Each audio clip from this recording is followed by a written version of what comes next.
છેલ્લા કેટલાય દિવસોથી મ્યુઝિક લવર્સ કે જે દિવસની રાહ જોતા હતા તે દિવસ હવે આવી ગયો છે। આથી 2 દિવસ અમદાવાદમાં વિશ્વના સૌથી મોટા નરેન્દ્ર મોદી ક્રિકેટ સ્ટેડિયમમાં કોલ્ડપ્લે કોન્સર્ટ યોજાવા જઈ રહ્યો છે અને આ કોન્સર્ટ માટે કોલ્ડપ્લેની ટીમ પણ અમદાવાદમાં આવી પહોંચી છે। તેઓ અમદાવાદની આઈટીસી નર્મદા હોટેલમાં રોકાયા છે। યુવાનોમાં કોલ્ડપ્લે કોન્સર્ટનો ભારે ક્રેઝ છે અને આ દિવસે નરેન્દ્ર મોદી સ્ટેડિયમમાં 1 લાખ લોકો પહોંચી શકશે। આવી સ્થિતિમાં અમદાવાદ પોલીસે પણ લોકોની સુરક્ષા માટે પોતાનો પ્લાન તૈયાર કર્યો છે। આ ઇવેન્ટ પર નજર રાખવા માટે 400 સીસીટીવી કેમેરા પણ લગાવવામાં આવ્યા છે અને 3800થી વધુ પોલીસ કર્મીઓ તૈનાત છે।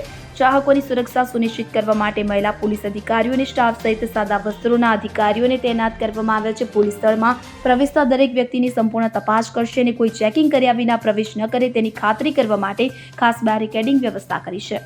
Bureau report CN24 news. હવે જુઓ દેશ દુનિયાની તમામ ખબરો તમારી આંગળીના ટેરવે।